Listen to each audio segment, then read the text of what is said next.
everyone.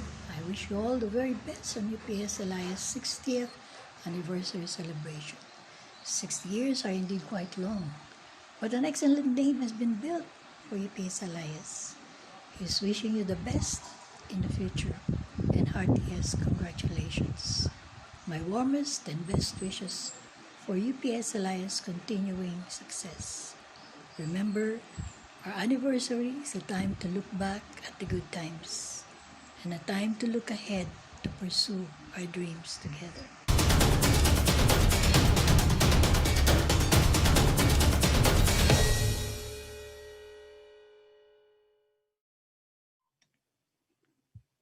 Hello, everyone. Welcome to the November edition of the UP SLIS Lecture Series. This is part of the hashtag Webinar Wednesdays offerings of the UP School of Library and Information Studies as we count down to our 60th anniversary next year. Today's lecture is called Teaching Information Literacy in the LIS Classroom. We welcome students and teachers of library and information science and the information professionals in the Philippines and across the globe. I'm Paul Jason V. Perez, your host and moderator for today's webinar. Before we proceed, please take note that our webinar is in high definition or HD. For a more pleasurable viewing experience, please check and adjust the settings of this live stream to HD. You may also take the opportunity to check the audio and adjust the volume to a comfortable listening level. This webinar can be seen live on both our YouTube channel and on our Facebook page, UPSLIS. So in the event that you encounter any issues, you may also watch this webinar at YouTube via the UPSLIS channel. We're now on our fifth month of our Webinar Wednesday series. These, along with our shows such as the For the Record, Faculty Room, and Digital Scholarship series, are part of our journey on the road to 60. Looking forward to our 60th anniversary of UPSLIS in July 2021. Misinformation and disinformation are on the rise. Some would even say that we're experiencing an infodemic. How can we help our students become information literate? How can we effectively teach information literacy in this new normal? So today, our speakers will talk about just that, information literacy and how we can teach it in the classroom. Definitely, this webinar will be another fruitful learning experience for us all. But before our talks, allow me to explain the mechanics of this webinar. We will be having successive presentations from each of our three esteemed speakers. If in case you miss portions of this webinar, you may view this as a Facebook video or check our YouTube channel at UP SLIS. If you have any questions during the lecture, you may post your question by going to www.menti.com and typing in the code 8956750. Again, that's 8956750. As you type in your question, please include the name of the speaker to whom your question is addressed to. All questions will be tackled in a question and answer portion after all three of our speakers have presented. Please take note that we will not be entertaining questions posted in the comment section of this video. Again, you may post your question by going to menti.com and typing in the code 8956750. The website and code will be shown on the screen throughout the lecture. At menti.com, you may view the questions posted by our other viewers. If a question you wish to ask has already been posted, please upvote the question by clicking that thumbs up icon so we can prioritize and address it first. We will be issuing certificates of participation to those who will be joining us live in the event. We ask that you finish the webinar and watch out for the announcement containing the link to where you can register your certificates. As part of the requirements for the certificate, you may need to answer at least 2 questions correctly. We advise that you listen intently to the speakers as they deliver their lectures. You can rewatch the video and try again if you answer incorrectly. For registered professionals, this webinar may be applied for continuing professional development or CPD as a self-directed learning activity. The end of the webinar please stay tuned for the end of the webinar for instructions on how to get your certificate. For those who have just tuned in, again, this is Teaching Information Literacy in the LIS Classroom, a webinar organized by the UP School of Library and Information Studies. We're very fortunate today to have with us three of our faculty members who are experts in information literacy: the college secretary, our graduate program coordinator, and her famous LIS 10 teacher. Our first speaker is the current College Secretary of UP SLIS, Assistant Professor Rhea Rowena U. Apolinario. She graduated Bachelor of Library and Information Science cum laude in 2000 and finished her Master in Technology Management in 2009 from UP Diliman. She placed ninth in the 2000 Librarian Licensure Examination. Ma'am Rhea is currently pursuing her PhD in Information Management at the University Technology Mara or UITM in Malaysia. As an educator for almost 11 years, she has taught both graduate and undergraduate subjects such as library management, foundations of library and information science, media materials and technology, marketing library and information services, and collection management. She has also advised and directed students in their research papers. She's an active member and past officer of various library organizations in the Philippines, such as the Philippine Librarians Association Incorporated or PLI, the Philippine Association of Teachers of Library and Information Science Incorporated or PATLS, and the UP Library Science Alumni Association, UP LSAA, where she served as president of those previous organizations. She has also published articles, given numerous presentations, conducted and facilitated conferences, seminars, workshops in various topics in library and information studies, both here and abroad. Prior to being a faculty member, she was the head librarian of the Learning Resource Center of the Southeast Asian Ministers of Education Organization, Regional Center for Educational Innovation and Technology, or CIMIO Inotech, in Quezon City, Philippines, where she conducted and facilitated information literacy seminars and orientation to the multicultural trainees and clients of CIMIO Inotech. She also provided research services to their professional staff and clients. Again, for our audiences, Professor Rhea Rowena U. Apolinario. Hi, Ma'am Rhea. Second, we'll be having Professor Waina Therese Santos or Ma'am Waina. She's an assistant professor at the UP School of Library and Information Studies. She teaches core undergraduate and graduate LAS courses and serves as the graduate program coordinator. Professor Santos received both her BLIS and MLIS degrees from the University of the Philippines and is a licensed librarian who ranked ninth in the 2011 Librarian Licensure Examination. She served as the president of the Philippine Association of Teachers of Library and Information Science Incorporated or PATLS for 2 years. A published author, her areas of interest include research about the LAS profession and information literacy. Hi, Ma'am Waina. And our third and final speaker is Mr. Elijah John Darhuan. He's a faculty member of the UP SLIS and is teaching introductory courses in library and information science, reference and marketing information services, and information ethics. Prior to joining UP SLAS in 2017, he was a reference librarian and cataloger at the UP Diliman Main Library. He also pioneered the strategic communication, research, and marketing section of the university library and served as its head librarian. Mr. Darhuan placed first in the November 2008 Librarian Licensure Examination. Hi, Sir Eli. Now, on with our three lectures. Happy learning to us all. Hello, good afternoon, everyone. Thank you so much, PJ, for that introduction.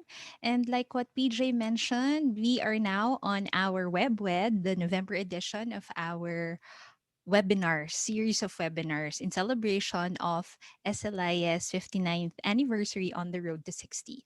So this month we'll be talking about teaching information literacy in the LIS classroom. Actually, last October we're celebrating the mental health month, but we are also celebrating the information literacy month. So it's just ample for us to have this particular discussion on IL or information literacy in the LIS classroom. Okay, so for this particular discussion, we will have a three-part presentation. So the first presentation will be my presentation. So it's defining information literacy, including the, of course, definition, the usage, and the skills that we need to further understand what IL is. And for part two, we'll be having Ma'am Waina, who will be talking about approaches to teaching information literacy. And part three, we'll be having Sir Elijah, who will be talking about resources for studying and teaching information literacy. All right. So, what is information literacy? Okay, this is a very good meme, but I know it's memes are not very good sources of information. They're just fun. Okay, I saw this online, of course, and I see information literacy needs. So, who among you knows this particular movie? No? Yeah. Also, we just had the All Souls Day and All Saints Day. So this meme is very appropriate. So I see information literacy needs. And this particular photo, of course, is from The Sixth Sense. It's a movie 1999, no? Medyo scary movie yon. And I really identify with this particular meme because it's a bit scary, having this society right now. We have so many sources of information. We are always online. We can get all the information that we need, reliable or not, no, in the internet. That's why it's scary world out there, and more than ever, we really need IL skills. No, all right. So moving on, what is information literacy? So this particular definition is from the American Library Association, and according to them, IL is a set of abilities requiring individuals to recognize when information is needed. So we really have no recognize, no, kailangan ba natin 'yon? Kailangan ba natin yung information na yon? And at the same time, recognizing information and having that ability to locate, look for it, evaluate, and use effectively the needed information. So that's according to ALA.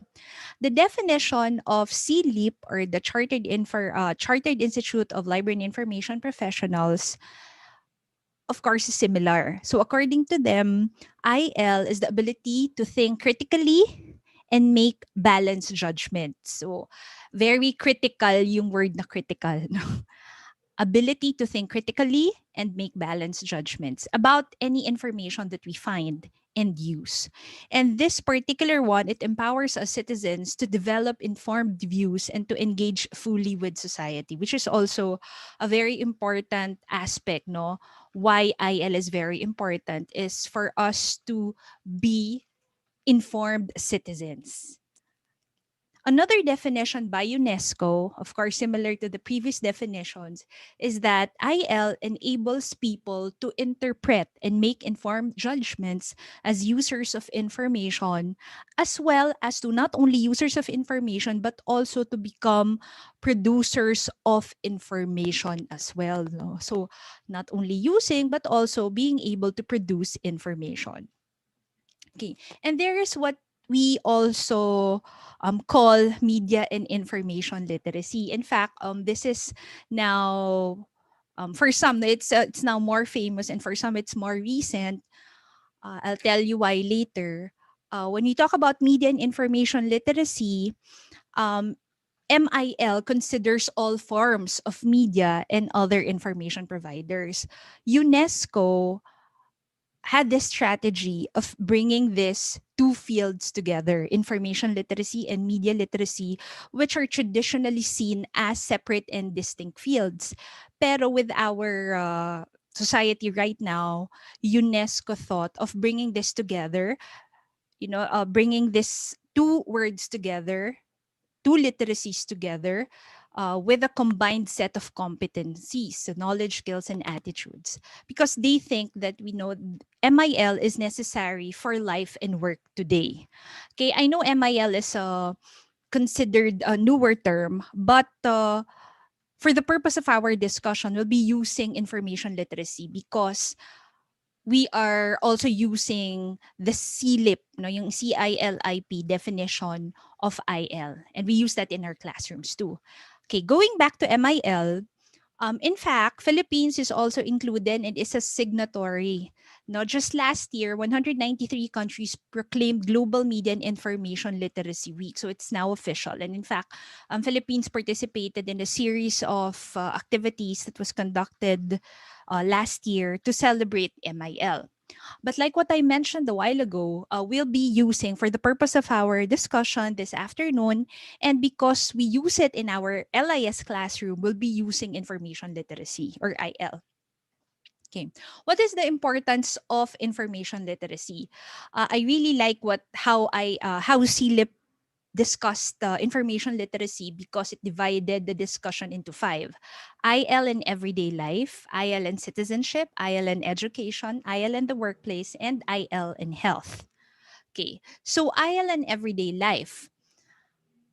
More than ever, we are heavy users, voracious users of information. We are voracious users of the social media and the internet. And more than ever, we need IL now, no, to help us behave properly in our online activities.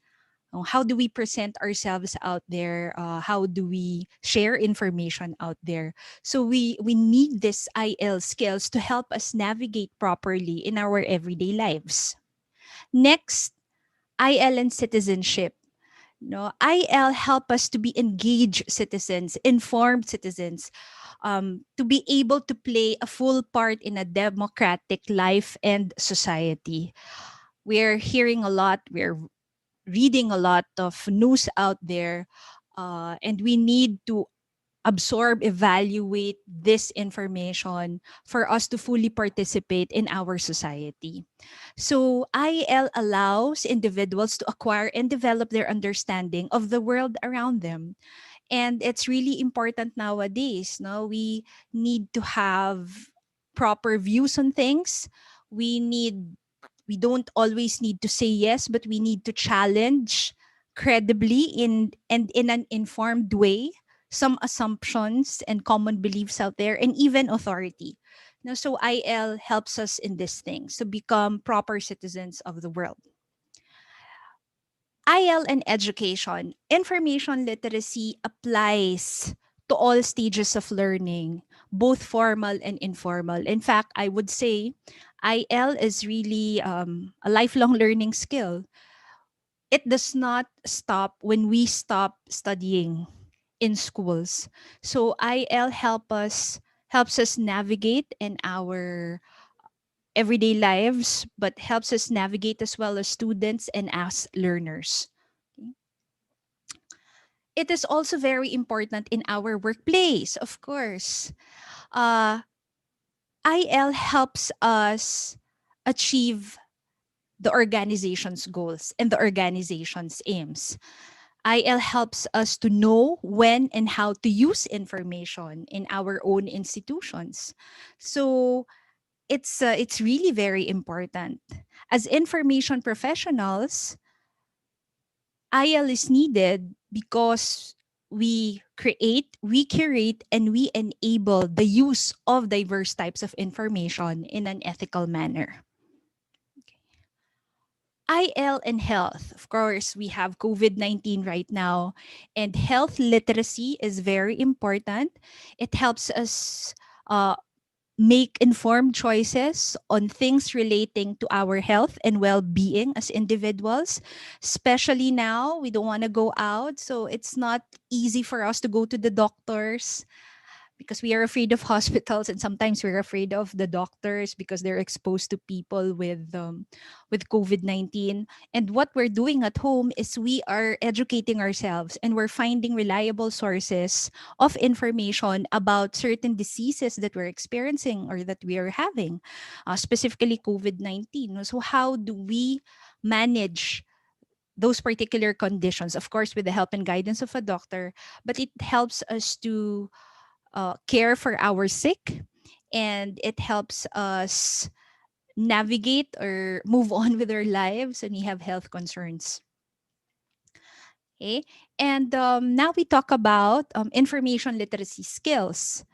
An information literate person can identify, find, evaluate, apply, and acknowledge information. So, first, an information literate individual is adept in identifying an information need.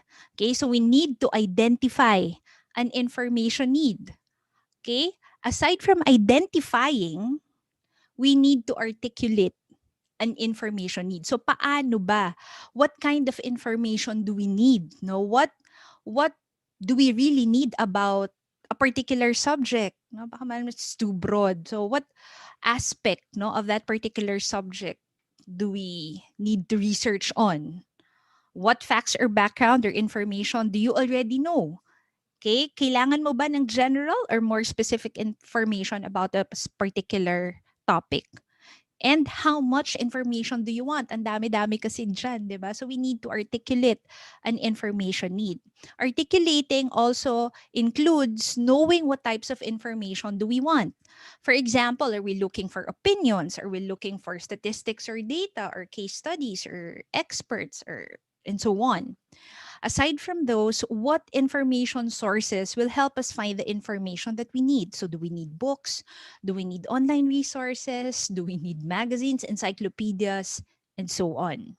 So, we need to articulate an information need. Next, of course, identifying, articulating, an information literate individual is also adept in finding information. To, this is the lokahan namin to, 'di ba? Kung magaling ka talaga mag-research, you need to you need to find the particular information that you really would like to find. So when we talk about finding information, dyan napapasok yung ating searching skills, no? Yung mga search strategies na ginagawa natin. Librarians and information professionals are very, I would think, no, are really information literate individuals, and we're really good at searching things. In fact, magaling tayong maghanap-hanap ng mga bagay-bagay on certain things and on certain people. So, we should have search strategies. So, yung use of Boolean operators, yan. Overall plan, sabi nga, we need to have an overall plan for a search problem in order to achieve a goal. And we need to use various search strategies that help us find relevant sources. Okay?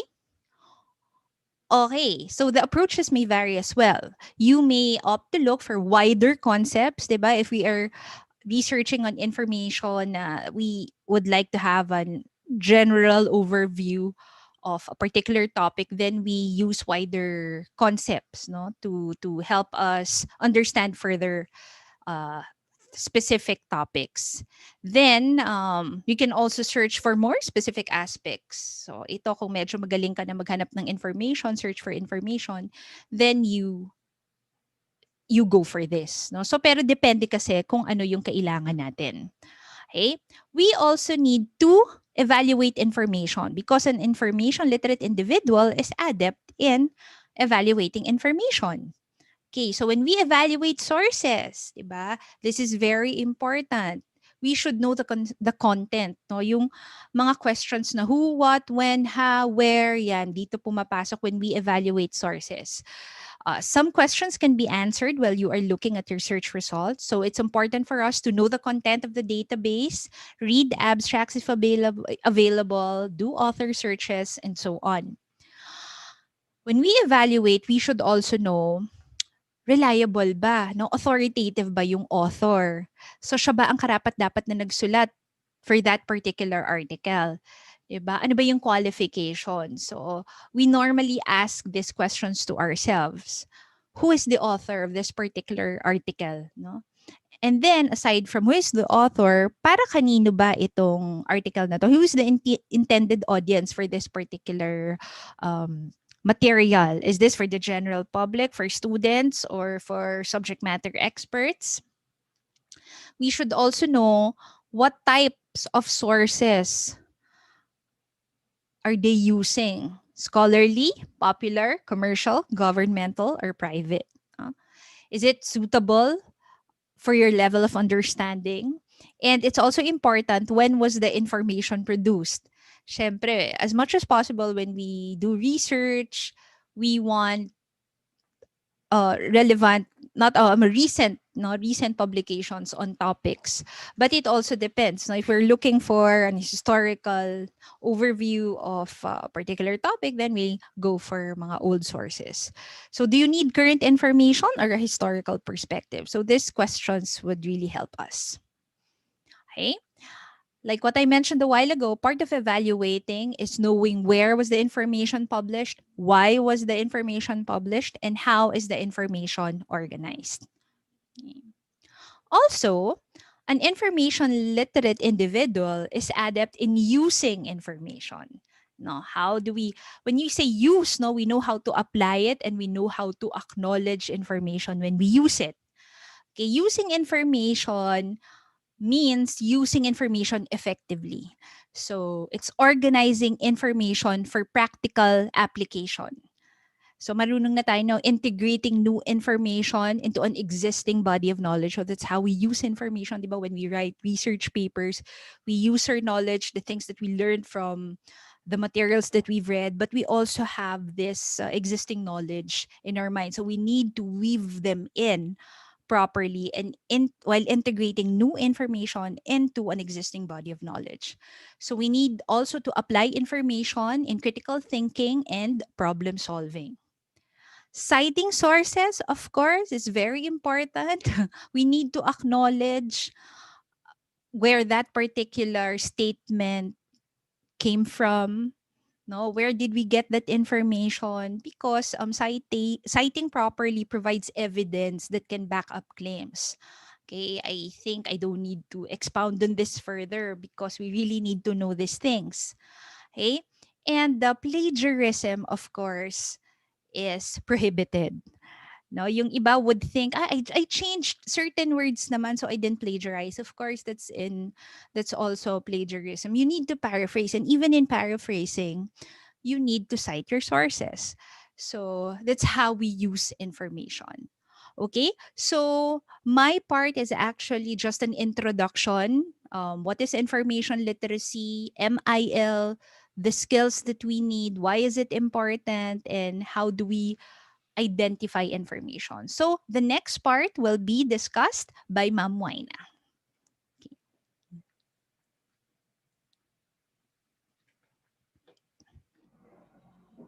Thank you, Ma'am Rhea. For this section, I will be discussing the different approaches to teaching information literacy. There are various ways of teaching IL. A more traditional approach is the instruction through library sessions performed by librarians. This kind of IL instruction is directed towards library users and focuses on the skills needed to navigate the library. Such practice is conducted in school and academic libraries where librarians implement information literacy programs and discuss information literacy in the context of library skills. These skills include evaluating sources or conducting research ethically. Another approach in teaching information literacy is through developing a credit-bearing course that focuses not just on practicing library and research skills, but also in its practical applications. Each institution may have different approaches to teaching information literacy. A library may employ their own way of delivering IL instruction through one-on-one coaching sessions or by incorporating information literacy instruction in reference services. Research assistance and consulting services and term paper counseling are ways libraries could teach IL. Other more specialized approaches may also be taken, including teaching specific aspects of doing research like how to develop an outline, how to use electronic databases, or how to cite sources. Whatever style we take in teaching IL, it is important for us to look for teachable moments. This means looking for opportunities where students are receptive to learning and incorporate information literacy instruction there. Information literacy instruction can also be incorporated in the classroom setting. One way to do this is by requiring students to use the library to do a class activity. These are teacher-initiated but requires collaboration with the librarian too. Some schools incorporate information literacy instruction in their curriculum.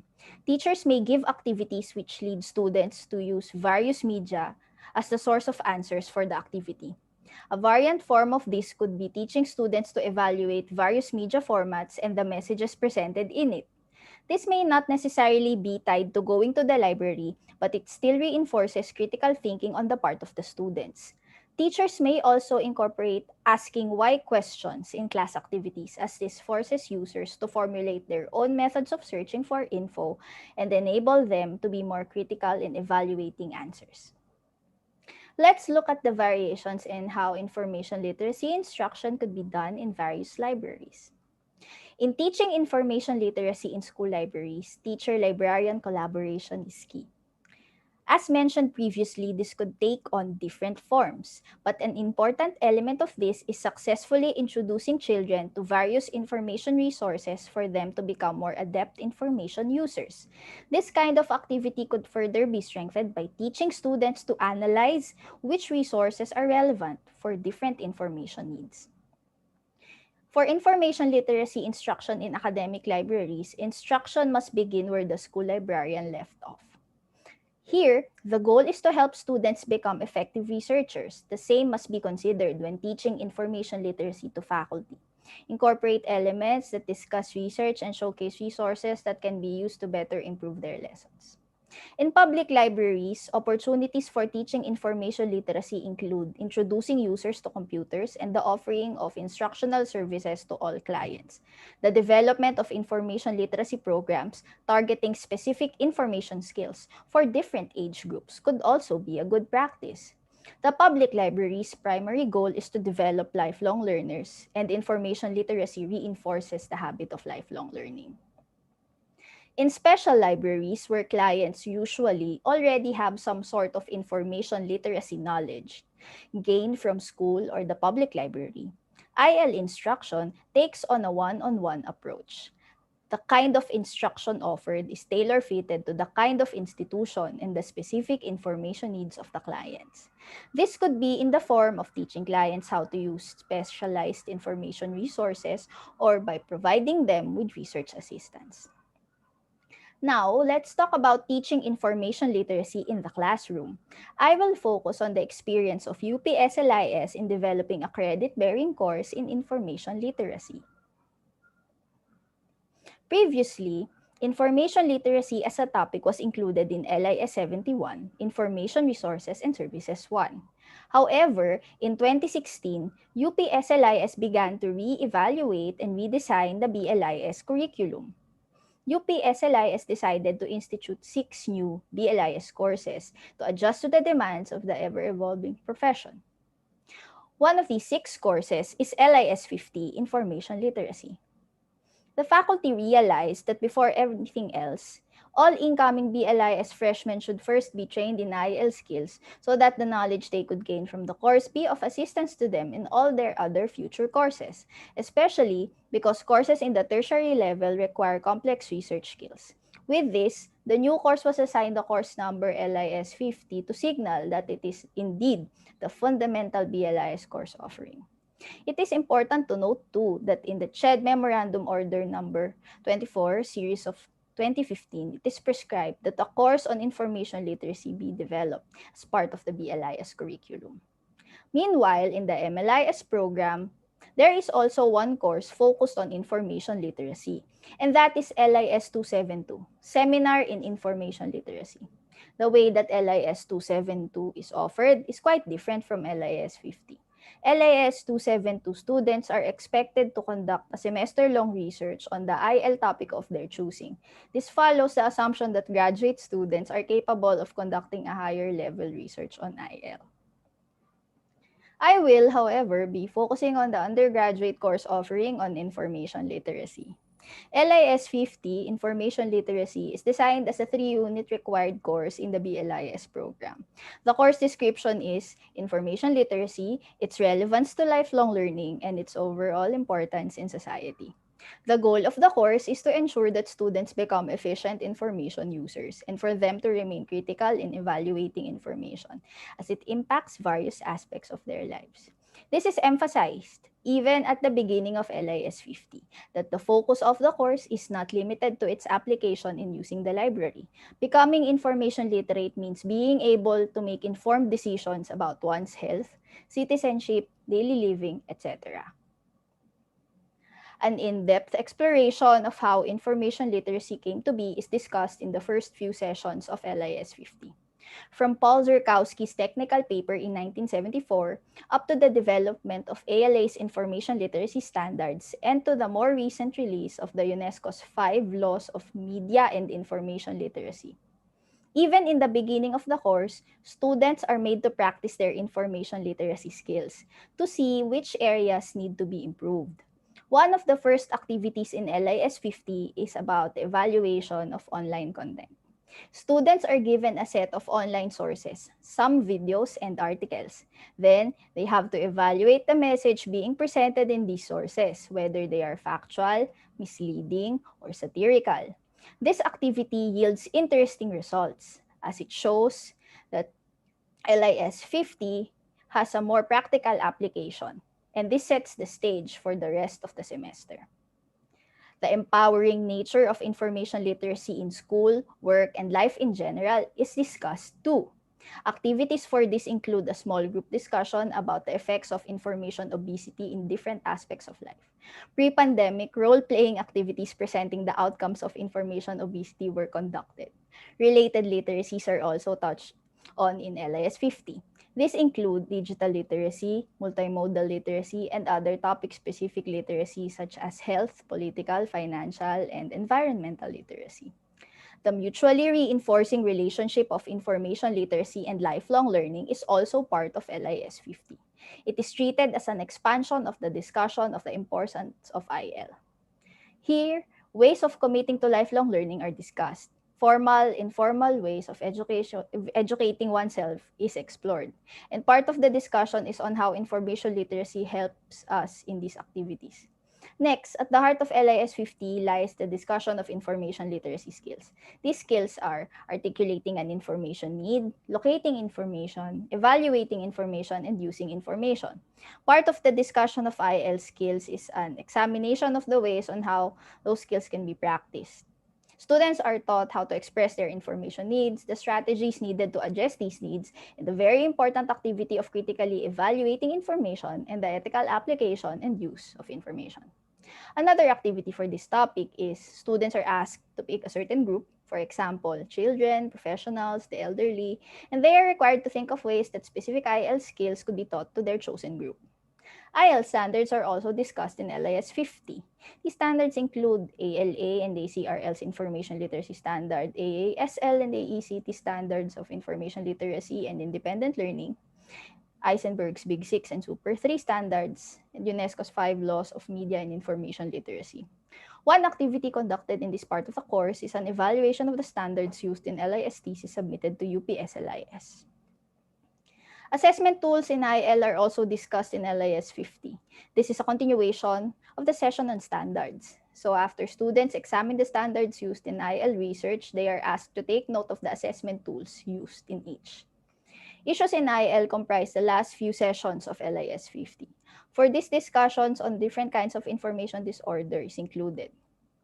Students are introduced to misinformation, disinformation, malinformation, and are taught of the ways that these vary from each other and why these are harmful. Other related issues in information literacy are also discussed. This includes the proliferation of counter-knowledge, health hoaxes, among others. The final requirement for LIS 50 is also anchored to this last topic. Students have to pick an information literacy issue and propose a program to solve said issue. During the previous semester, topics submitted as final papers include a proposal for an IL program specifically geared toward discerning the validity of internet content. Another is a proposed health information literacy campaign for teenagers. In terms of class activities, several are employed in LIS 50. Depending on the topics discussed each session, activities such as minute papers and small group discussions are conducted. In selected topics, scheduled library sessions are also included. All these previously mentioned activities are done apart from the scheduled examinations, reports, and recitations.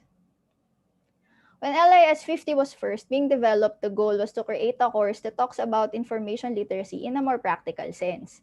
This is why topics and examples used in the class are more real-world based. In the coming semesters, LIS 50 is expected to be further strengthened and to be offered to more non-BLIS students. Aside from LIS 50, another course recently developed in UPS LIS is LIS 10, Information and Society. And while LIS 10 is a general education course designed to reach even non-BLIS majors, IL is also covered in this subject.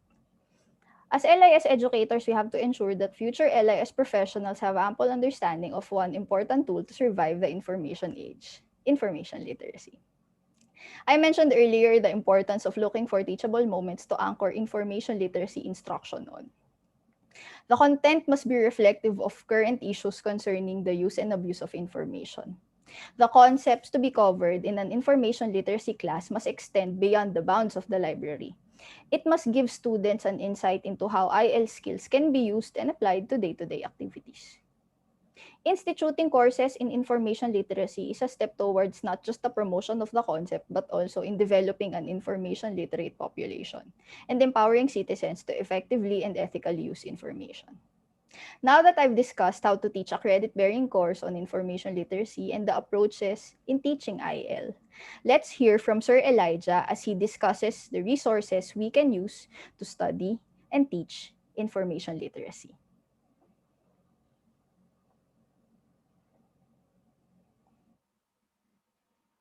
Thank you very much, Ma'am Waina.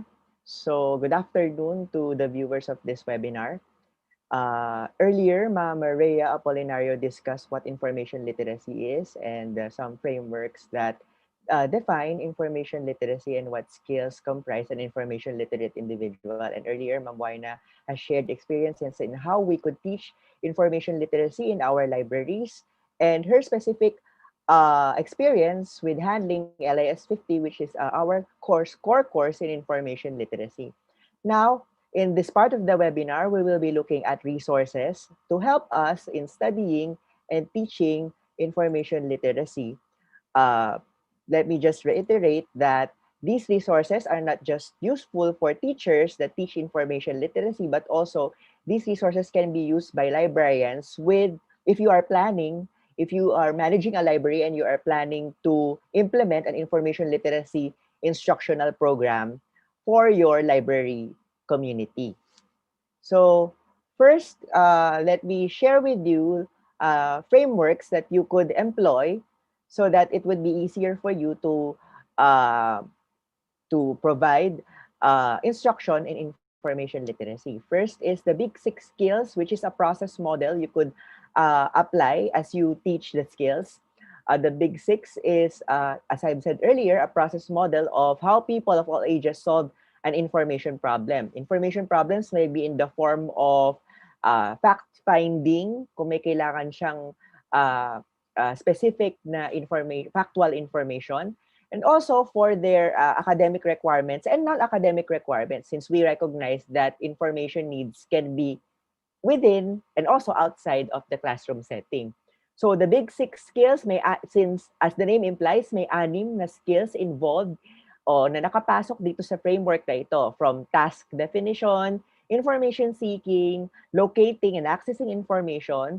Fourth is using information. Fifth is synthesis. And finally, number 6 is on evaluating information. Yung anim na iyon is task-based, and this process model is a step-by-step, parang procedural yung kanyang approach in showing how information skills can be applied within a specific situation. Ayun nga, ang pagkakasabi dun sa description, solving an information problem. So, the resources for this process model can be downloaded at thebig6.org. So, related framework dito sa Big Six Skills is the Super 3 model. The Big Six Skills model, by the way, can be applied in basic education and in higher education. So, in all grades and year levels in college, pwede siyang i-apply. While itong Super 3 model is a simplified model that is based in the Big Six Skills model. So, ito naman, itong Super 3 model, since simplified siya, it can be applied to the preschool levels and the early grades, mga mas nakababata. So para mas madali sa kanila na maintindihan kung paano ma-conceptualize ang pag-deal sa isang information problem, they could just utilize these three basic elements within the Super 3 model. Plan, do, and review. So under each step, under plan, under do, under review, meron siyang mga sub-questions that the learner could ponder on or to think about when dealing with a specific information need. So, from carefully thinking it out as para ma-solve yung kanyang information need, doing it, the actual conduct of finding, answering the questions, and finally yung evaluation process, which is the review, nagawa ba, nasagot ba yung tanong ko, naging accomplished ba tayo sa ating mission in finding the information that we need? And kung may kailangan pa bang gawin. So, di ba? Mas simple siya kumpara dun sa nakaraan na Big Six Skills model na may anim. Ito, tatlo lang. So, yung next set of resources that I will be sharing is from the United Nations Educational, Scientific, and Cultural Organization, or UNESCO. They have a media and information literacy. They have in their website media and information literacy resources, since they recognize that media and information literacy is essential para sa pag exercise ng bawat isa ng intellectual freedom. It empowers citizens to understand the functions of media and other information providers para, syempre, ito yung gusto nating ma-impart sa mga estudyante at mga library users natin so that they could critically evaluate information content, and eventually with that content that they had, they could make informed decisions as they produce and create their own media and information content. So, the UNESCO Media and Information Literacy website provides frameworks on how we could look at media and information literacy, ano yung mga comprise, ano yung nilalaman ng media and information literacy, ano yung mga frameworks na pwedeng gamitin ng gobyerno at ang educational system para further ma-develop on a macro level, paano mapaplan out ang strategies para ma-impart ang media and information literacy sa mga mag-aaral. And also, on the micro level, within the classroom, UNESCO also provides resources for teachers. They have a curricula, may curriculum silang pinopropose para sa mga teachers na media and information literacy. So, this one would be a good alternative if MIL teachers in the senior high school would be looking for additional resources aside from the curriculum being mandated by the Department of Education. So finally, one framework would be for higher education exclusively would be the one given by the Association of College and Research Libraries, or ACRL. They have this framework for information literacy for higher education. Matagal na nagpropose o naglalabas ng frameworks ang ACRL tungkol sa kung paano natin i-approach natin, as in paano i-approach ng mga librarians, basically their audience, yung information literacy and how it could be integrated with library programs and also instructional programs within the school setting. But yung before, they are proposing or giving out standards, skill-based standards. Pero ngayon, the latest one that they have would be a set of statements. This one is quite new, since this one is a new approach, since as shown on the slide, they intended this to be a framework not a framework of skills, but framework of principles, since they would like to have this as a flexible framework, mas madali siyang i-implement rather than a set of rigid standards or learning outcomes. I believe that this one would also be motivated to the fact that they would like for this framework to become as timeless and as applicable as possible, even kung magbago man ang teknolohiya, even with the changes that we experience with technologies, the way we approach information creation, information handling, information utilization, kung magbago man yung mga approaches natin ngayon, itong anim na ito ay maaari pa ring mag-prevail or maaari pa ring maging applicable in in in in in the midst of those changes. So yung anim, just to enumerate, the 6 statements within the framework are the following. Number 1 is authority is constructed and contextual. Number 2 is information creation as a process. Number 3 is information as value. Number 4 is research as inquiry. Number 5 is scholarship as conversation. And number 6, searching as a strategic exploration. As you can see, hindi na siya yung hindi na siya nakatuon mismo kung paano yung gagawin. Kundi itong anim na ito ay mga principles or beliefs that could guide us and our learners in the way they would be approaching information processes or addressing their information needs and wants. No? Information needs is as I have mentioned earlier. Now, this is the latter portion of the webinar. I'll just be giving you some recommended information literacy tools that you could utilize.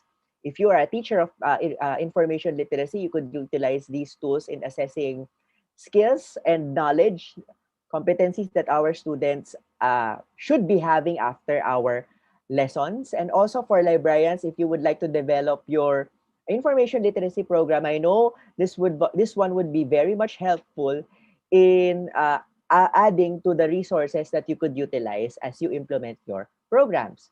So first, we have trails or the tools for real-time assessment of information literacy skills. Real-time, meron silang ganong claim sa kanilang mga resources. This one is developed by the Kent State University Libraries, applicable to 3rd, 6th, 9th, and 12th grade standards, since doon naka-align yung kanilang mga resource tools.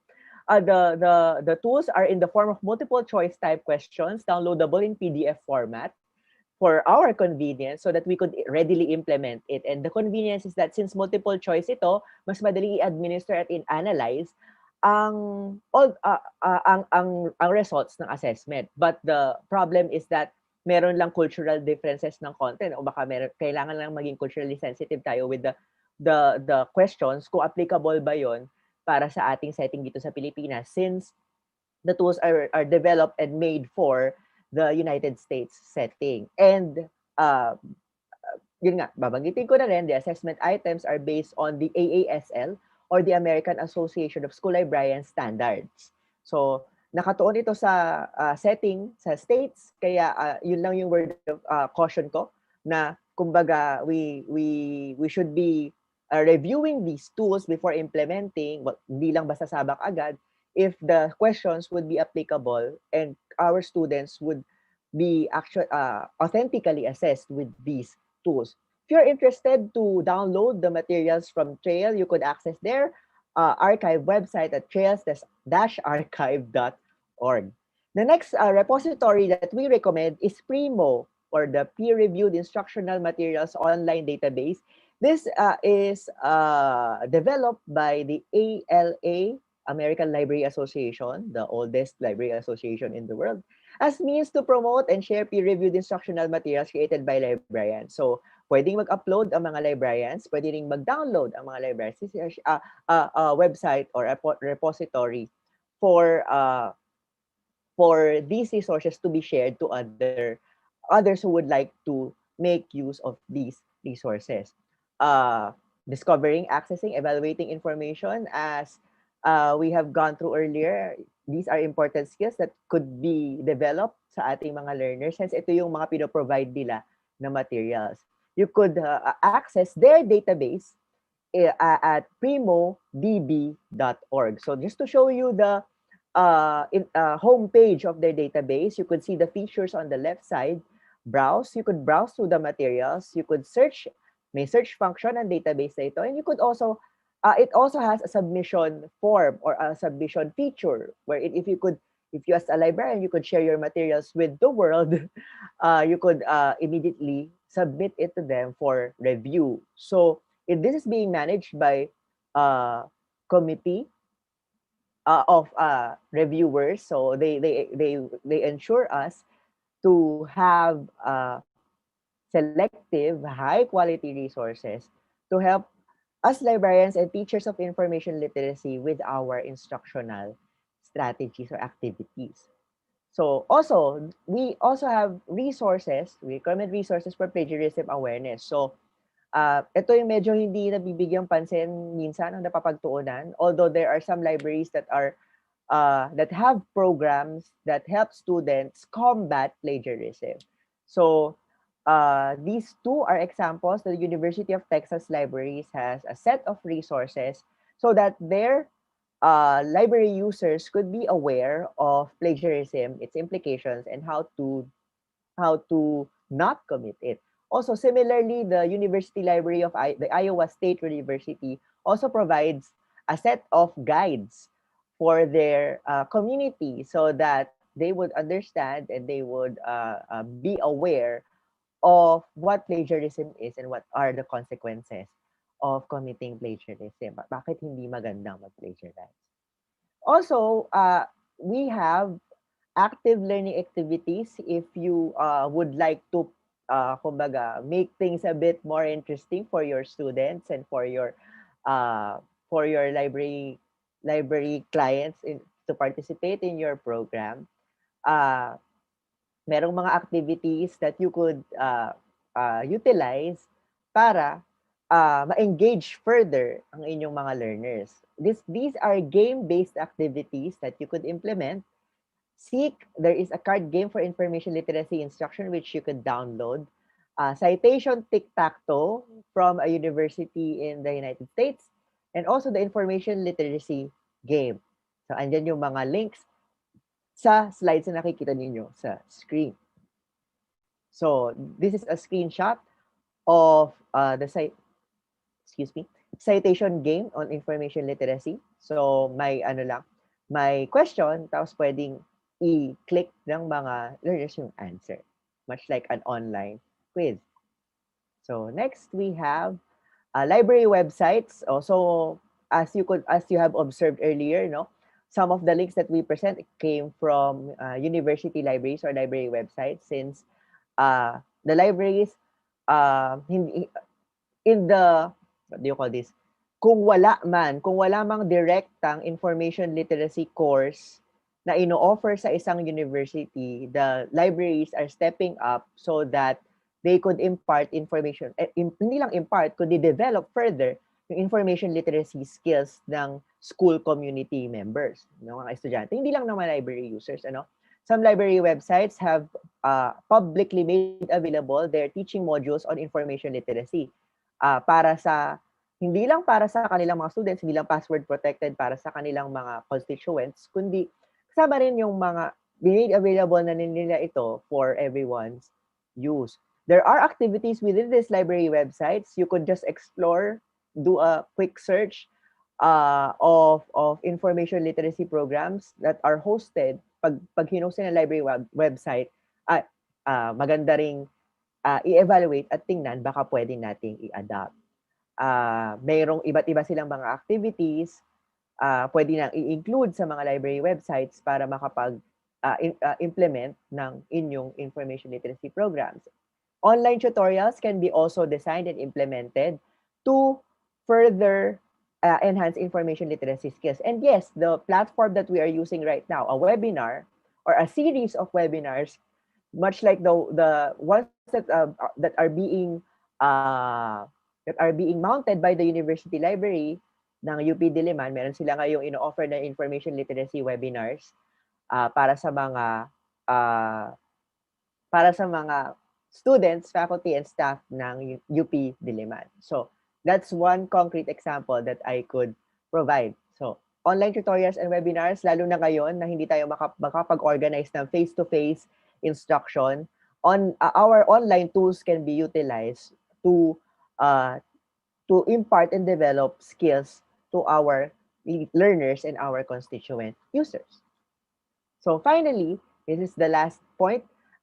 We highly recommend on assessment tools that have been posted by John Mueller, psychologist, author siya ng books on student learning assessment, and he uh, he is also an information literacy expert, and he listed down or made available online yung kanyang mga assessment tools on information literacy.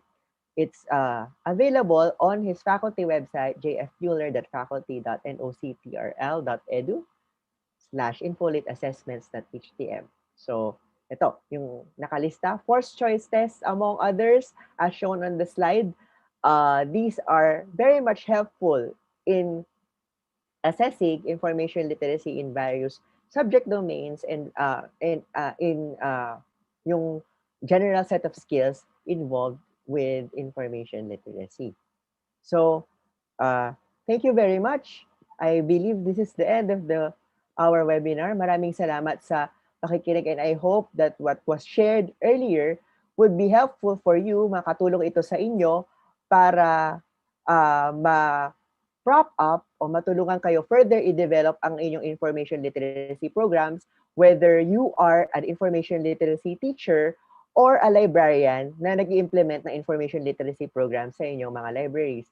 I hope also that this webinar could encourage further yung mga nanonood sa atin ngayon na nagpaplano pa lamang na mag-create ng information literacy program sa kanilang mga libraries, pati na din yung mga LIS schools na ino-organize pa lamang ang kanilang BLIS curriculum at naghahanda para sa kanilang information literacy course. So we hope that this webinar will be helpful for every one of you, and we look forward to your questions later on during this program. Have a nice day, and maraming salamat for tuning in.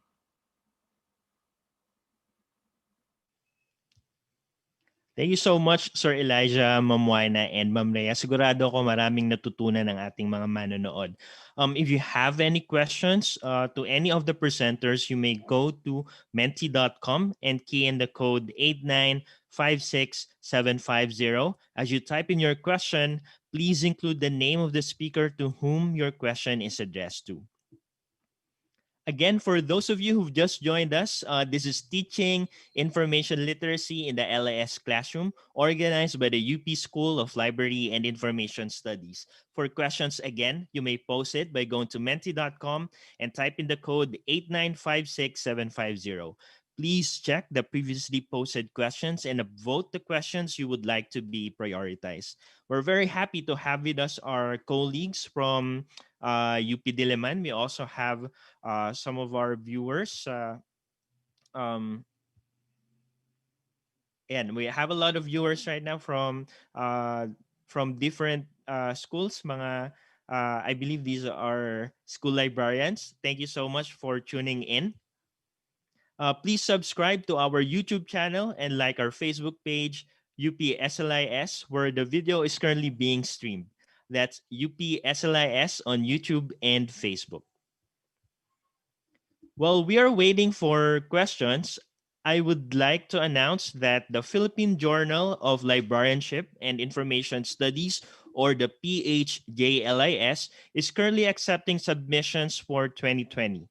The PHJLIS publishes articles discussing issues and developments from all fields in the area of library and information science. For more information about the PHJLIS, please visit the phjlis.org. Again, that's phjlis.org, or send an email to the editor at phjlis.org. That's editor at phjlis.org.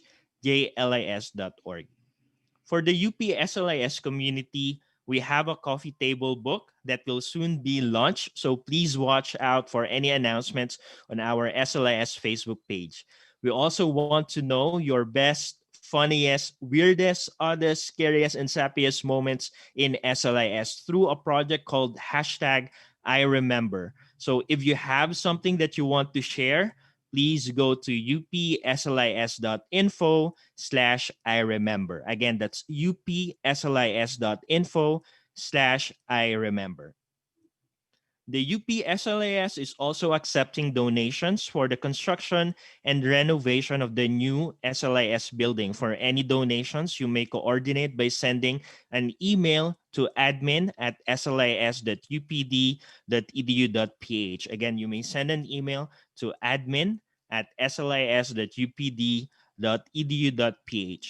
And finally, to ensure that every BLIS student is equipped with the required equipment or gadget for remote learning, the UP Library Science Alumni Association, or the UP LSAA, is introducing the Kaagapay project for UP BLIS students.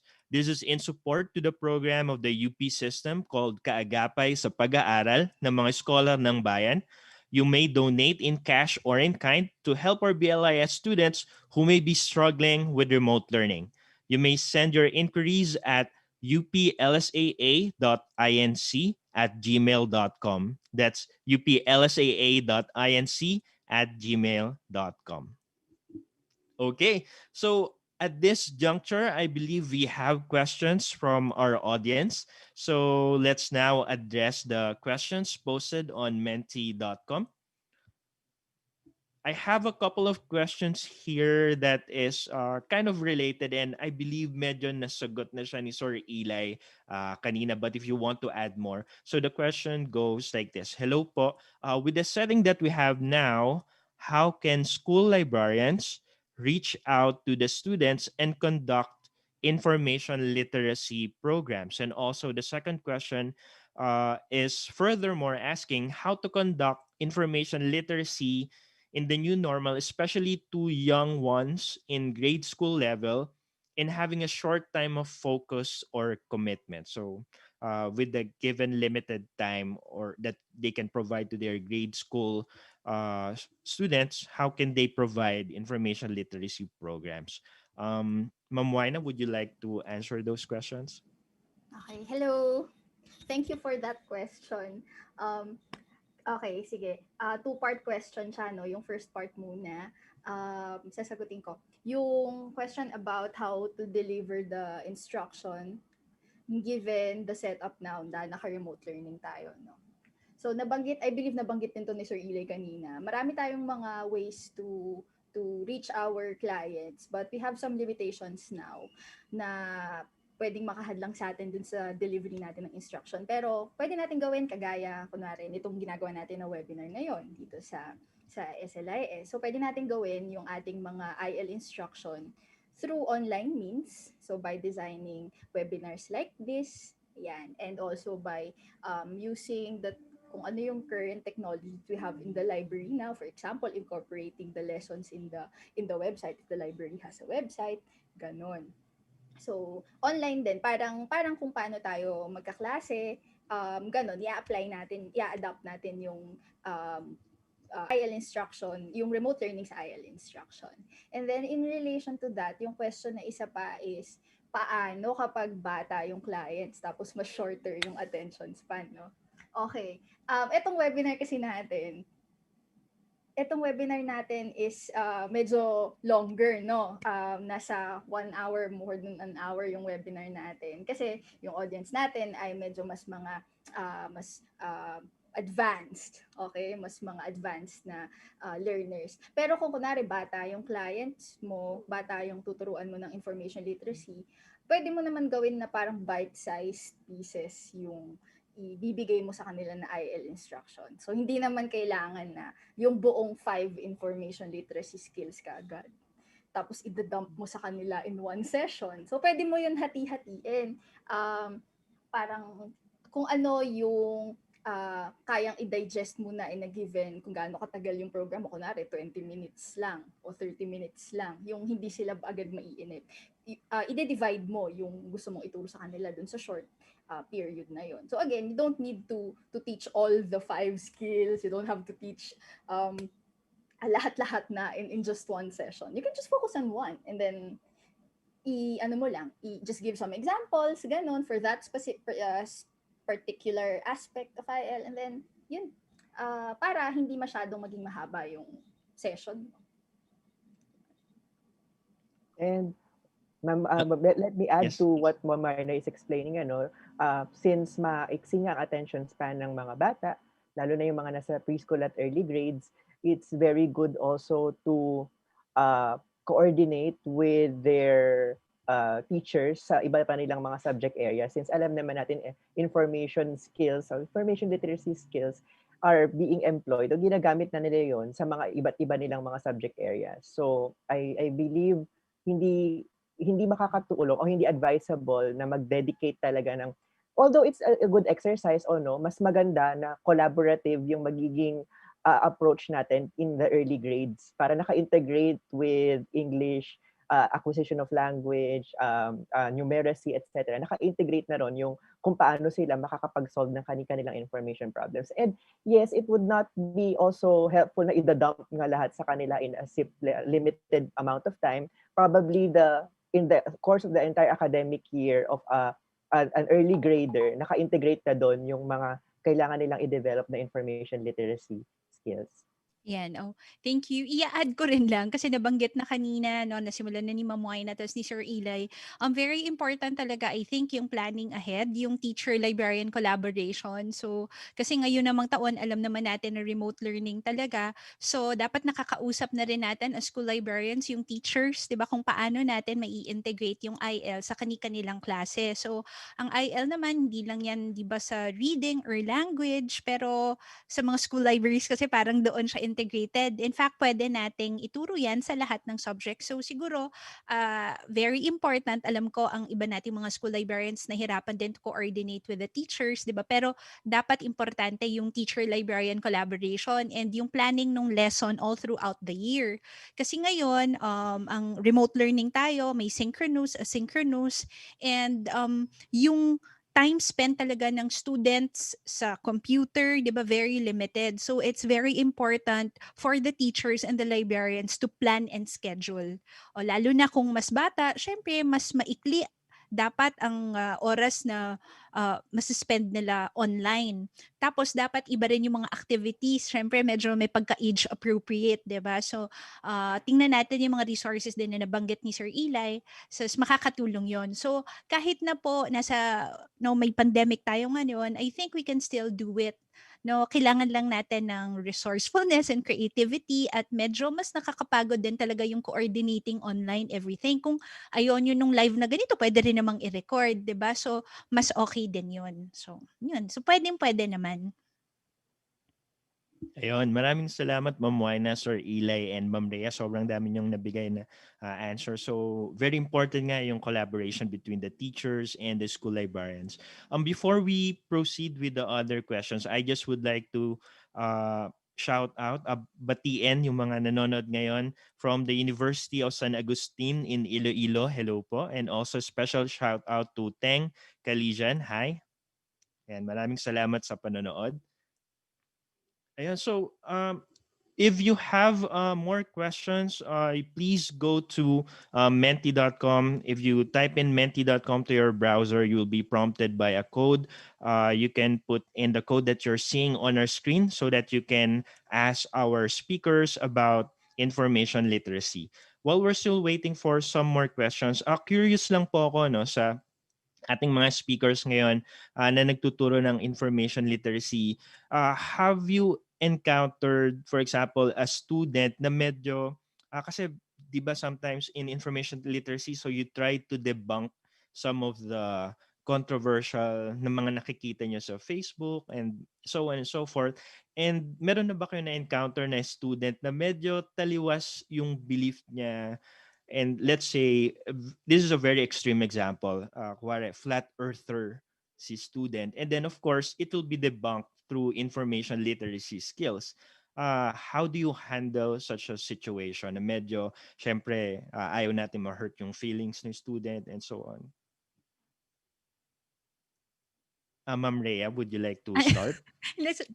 Sasabihin ko sana, PJ, itanong natin sa IL class ni Ma'am Wina Ay, kasi, oo nga. oo, Oo nga. siya yung, Ma'am White, na meron ka na bang ganyang student oo, na na-encounter? naging activity kasi nila yan. Wala Yung mga naman. flat earthers na yan nakakatuwa. Oo. Sige, mag-share ako mamaya. Ikaw muna, Ma'am Wina. Okay, sige po. Sa LIS 50, thankfully, wala naman tayong ganun na ano, na ganun ka extreme na scenario, no. Pero sa simula kasi ng LIS 50, I think I mentioned this in my presentation earlier. Meron kami parang mythbusters type of activity in LIS 50 where I introduce the class muna to the objectives of the course, and then yung isa sa mga una namin ginagawa is I give them a set of websites and videos that they have to watch, articles that they have to read. Tapos they have to tell the class what they think about dun sa binasa nila na yun. Anong tingin nila dito? Is this satirical? Is this legit? Or is it misleading? Ayan. And bakit ganun yung tingin nila? Bakit ganun yung evaluation nila doon? Kasi ginagawa ko yun para makita ko kung parang paano ba sila mag-evaluate ng kanilang ng binibigay na information sa kanila. And ilang sem ko na rin naman na hawak yung LS50. Wala pa naman ako nakita na experience na nag-agree siya dun sa isang obviously ay kunwari misleading na piece of information. Ayan. And siguro ang nakukuha ko lang na mga parang responses minsan ay, "Ma'am, alam niyo ba, mayroon ako natanggap na email ganito. Feeling ko ma'am scamin niya ako dun sa email na yon. Pero dahil dun sa pinag-aralan natin na tingnan muna natin kung saan nanggagaling yung message na yon, saan galing yung email na yon, sino ba yung nagsasabi, and ano ba yung nilalaman ng mensahe. Ayan, hindi ko na lang po pinansin. Ganyan. Yun, may mga ganon. Pero hindi naman yung talagang kunwari binigay mo example kanina na medyo extreme, hindi naman yung parang flat earther na student. Wala namang ganun so far. Yun, ako naman, PJ, hindi naman din exactly like that, pero just a similar experience. Kapag meron kasing discussion sa class, tapos na-bring up ng student, tapos hindi ako sure talaga kung ano ring isasagot ko. Syempre, I just have to be honest. Talagang sinasabi ko dun sa student, oh, I'll get back to you on that. And I make it a point na i-research ko yung tanong na yun na hindi ko alam. Because, di ba, we have that experiences din naman na we don't know everything, di ba? So pag mga ganyan na hindi ako sure masyado, talagang pinag-aaralan ko muna tapos babalikan ko talaga yung student. So kung hindi man sa araw na yon, kahit sa gabi, kinabukasan. Tapos yun na backed up by parang evidences and sources na yung sasabihin ko sa kanya. So, nakakatuwa nga rin na we're very fortunate in UP Diliman to have our students.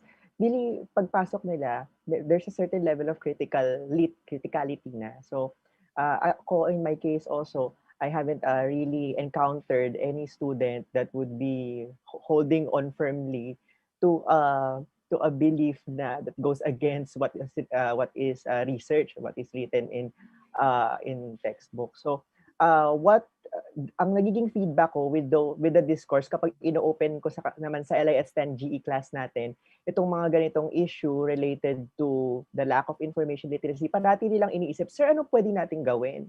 Parating ganon. Kasi alam nila na mali, alam nila na may problema. So, I'm very proud of our students na they go beyond learning kung bakit mali to the point na gusto nilang makatulong kung paano ma-solve yung problema. Nakakatuwa naman yung example mo, Sir Eli. Yes, yung mga UP students, no, kilala sila bilang mulat sa mga issues, and also mas malawak yung awareness nila with what's happening, especially in our country. We have another question here na medyo, I think, another sensitive topic then when teaching information literacy. Is it okay to discuss religion and politics with the lens of information literacy, and how would you handle it? So, in the lens of information literacy, paano nyo ba dinidiscuss yung mga hoax and mga ibang conspiracy theories under the realm of religion and politics? So medyo mabigat siya. Sino pong gustong mauna? Um, Sir Eli, would you like to share Sige, something? ako na yung nabanggit, no? Since also, yun nga, dahil I'll be putting this within the context of our GE class, LIS 10, since they're from all around the university. So marami, iba-ibang mga estudyante rin yung na-encounter ko. So, pag dumadating sa punto na kailangan nating i-discuss yung hoaxes and religious belief and what is truth and what is faith, I try my best so that it would be presented in such a way na objective at kumbaga ito yung side na to, ganito siya kung paano ipaliwanag, tapos ganito naman yung nasa kabilang panig. So I do my best so that all bases are covered. Ibig sabihin ay yung punto de vista mula sa iba't ibang mga lente, from all the lenses that we use, religious man, philosophical man, or in any other social lens, ay matitake into account at magiging malinaw sa estudyante. So at the end of the session or at the end of the discussion, magiging malinaw din sa kanya, ano nga ba ang stance ko dito if it's needed to provide a stance, or just a mere understanding that this phenomenon can be looked at through various perspectives. So alam ko mahirap nga, sensitibo talagang paliwanag o magbigay ng diskusyon ukol sa mga paniniwala, religious beliefs, lalo na kung creation versus evolution. So, yung mga ganon, alam natin na may pananaliksik sa evolution, pero sa creation, alam naman natin kung tayo naniniwala sa Biblia as the ultimate source of truth, then that would be the case. So, in that manner, sa ganung pamamaraan, sinusubukan kong ipaliwanag sa klase para at the end of the session, they would know the perspective, or they would know where the perspectives I'm coming from, and if they would be required to make a stand out of it, may basis o may pinanggagalingan silang malinaw na basehan. Yeah, so and also to add PJ, okay, agree ako sa sinasabi ni Sir Eli kasi as a teacher siguro talagang dapat alam natin, 'di ba, sa klase we want to have an academic discourse. No? So dapat parang objective tayo, wala tayong pinapaniga na kahit na anumang paniniwala, 'di ba? Papalabasin lang natin kung ano ang mga gustong sabihin ng mga estudyante, ano yung mga pinaniniwalaan nila, pero dapat open din sila sa mga paniniwala na hindi tugma doon sa paniniwala nila. So, parang as a teacher, we encourage that kind of discussion kasi doon nagiging rich yung ating usapan. 'Di ba? So, pero at the end of the day, parang mino-moderate mo rin naman 'yon at ang gusto mong mangyari sa klase mo ay mag-isip sila na tama nga ba ito? Yun nga rin ba yung pinaniniwalaan ko? So I think yun yung importante. Nagiging critical thinker sila at the end of the day. Naghahanap sila ng mga, nagbabasa pa sila tungkol dun sa topic na yun. At ayun, nagiging open sila sa mga iba't ibang paniniwala. Na wala tayong bilang teacher, di ba, na iniiwasan natin na kahit naman tayo may mga kanya-kanya tayong paniniwala, pero hindi naman natin i-rub in dun sa student yun. Mm-mm. Okay. Maraming salamat, Ma'am Rhea. Ma'am Wina, meron pa po kayong gustong idagdag? Okay, sige.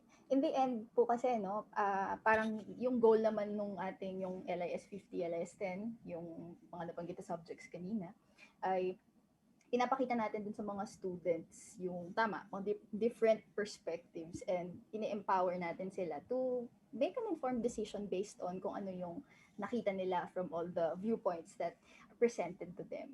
Ayun. So, yun yung goal nung klase. So, para hindi natin nakakalimutan yon, parang ang lagi lang natin isipin is pakita natin sa kanila kung ano yung pinagmumulan ng bawat sides nung kung ano man yung gusto nilang pag-aralan, ano man yung meron silang questions, ayun. So showing them all sides and then helping them, or not making the decision for them, but sila mismo can make the decision for themselves pagkatapos nilang i-evaluate lahat ng mga nakita nila. Yan. Okay, maraming salamat po. So, in short, we really do not shy away, no, from discussing sensitive topics such as religion and politics, as long as we help our students na to make decisions on their own through information literacy. Meron pa po tayong question dito. The question is, since you have shared tips on how to teach information literacy, including how to filter information, do you also deliberately search for sources or spaces where misinformation or disinformation stems from? Uh, Hinahanap ba natin kung saan nanggagaling tong mga misinformation and disinformation na to? Naku, medyo parang mahirap yata sagutin to. Pero kayo po, have you experienced looking for the source of disinformation? Ah, wala pa naman akong ganyang experience, PJ, no, na hinahanap. Pero babalikan ko lang yung sagot ko kanina, 'di ba? Kapag tipong hindi ako sure dun sa sasabihin ko dun sa student, nire-research ko muna eh, tapos babalikan ko siya. No, so, yun, ganun yung ginagawa ko. Pero kung kinakailangan, 'di ba, talaga ano ang tanong ay kung deliberately hinahanap natin yung source, no, kung misinformation, disinformation, ang dami rin naman kasing mga fact checkers ngayon, 'di ba? So pwede nating balikan yon anytime and we just leave the student to that. Okay, maraming salamat po, Ma'am Rhea. Sir Eli, Ma'am Wina, kayo po ba, pag Ah, may nakita kayong may nag-share something sa Facebook, tinitingnan nyo ba sino nag-share nito? Saan galing to? Sir Eli? okay. Yes, Ah, Ma'am. Yes, go ahead. sige si Ma'am na. Baka may paunahin ko Di na si po, Ma'am. Ma'am Wina. Okay. Sige. Ayun. Hindi naman po yung specific talaga na yung parang iti-trace, ganun. Pero ang pinag-aaralan kasi natin sa 50 ay yung bakit meron nung problem na yon. So, isa yun sa mga natatouch natin sa discussion sa LIS 50 na saan ba siya nagmumula. Pero mas general yung approach. Kunwari, ano yung iba't ibang klase ng information disorder, no? Ano yung 7 types of misinformation and disinformation and ano yung pagkakaiba-iba nila. Pero hindi naman yung talagang parang nagte-trace tayo ng kagaya yung sinasabi ni Ma'am Rhea kanina na hahanapin natin kung saan yung origin.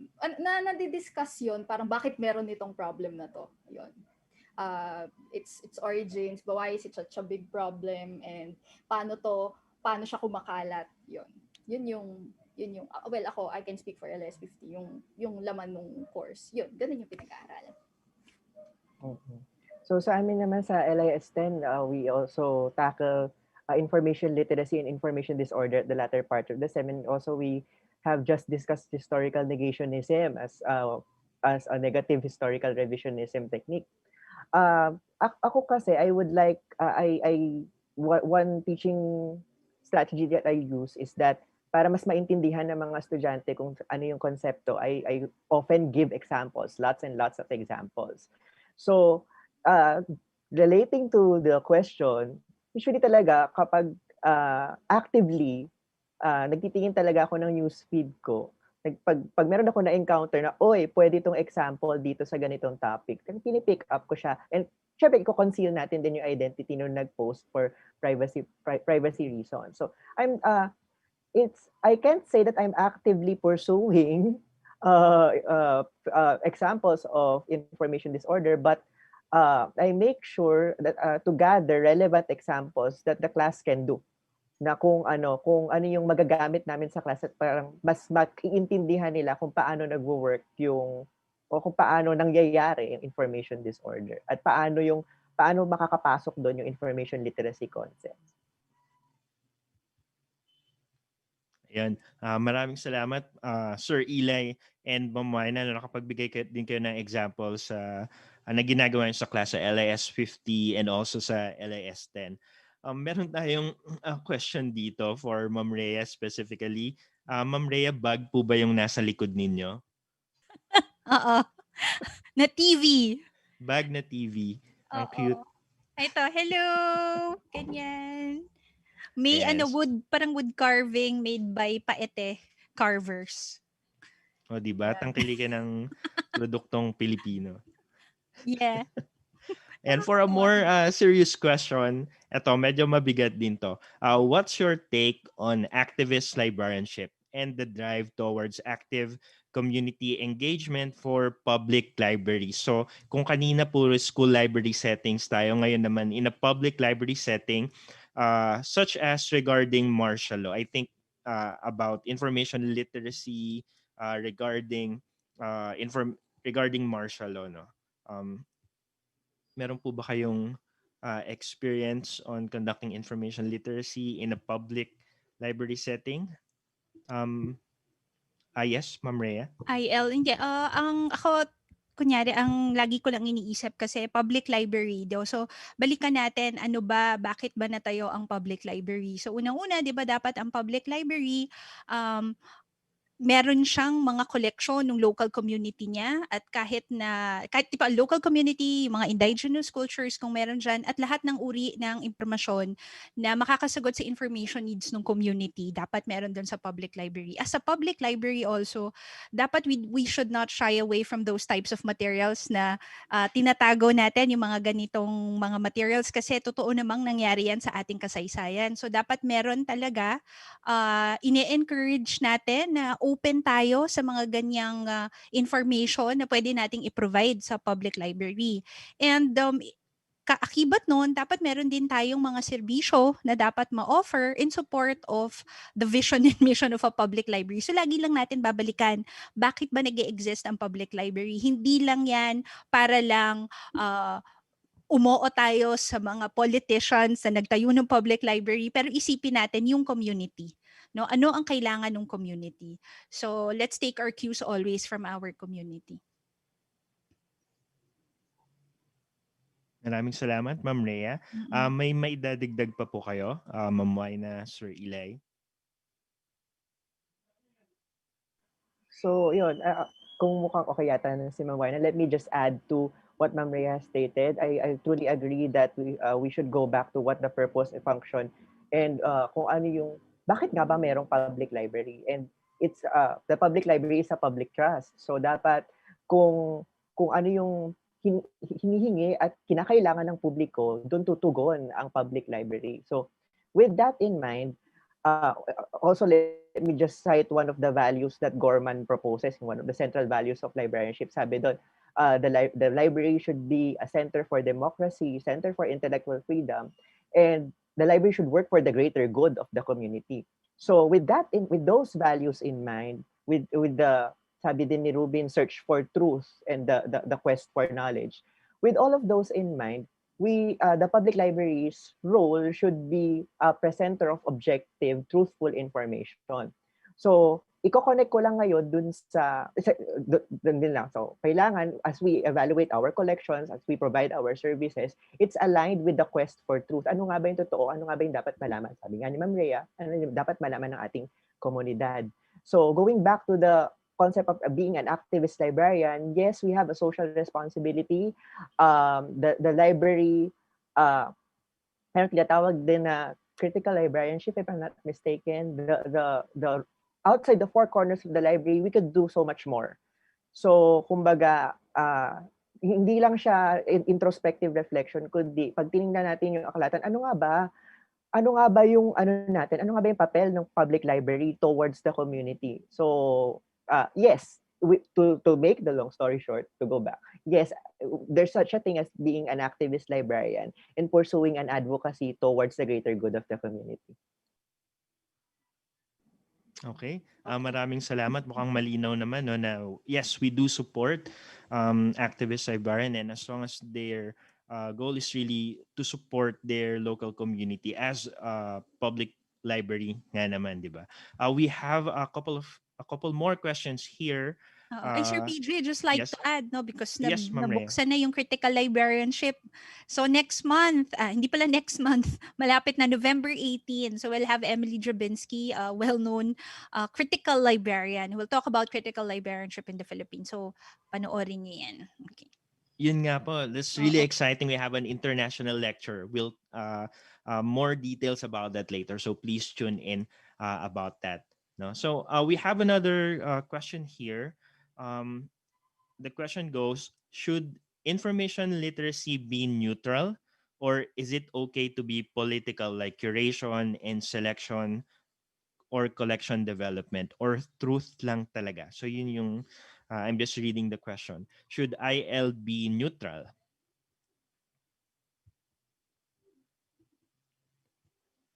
Ako, nabanggit ang collection development bilang bilang tinuturo din 'yan, no?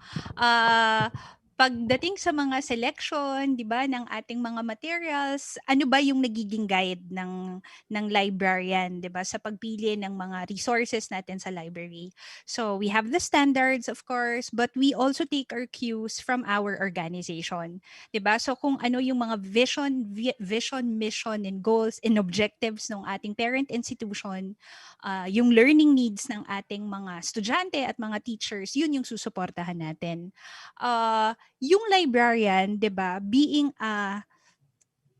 the person in charge of selecting materials should be objective and neutral in selecting materials. Medyo mahirap gawin 'yon, PJ, kasi 'di ba, tayo nga meron tayong mga sariling biases. 'Di ba, meron tayong mga sariling paniniwala at minsan sa pagtingin natin ng mga materials in the library, hindi maiiwasan na, "Ay, hindi, mas kailangan nila 'to."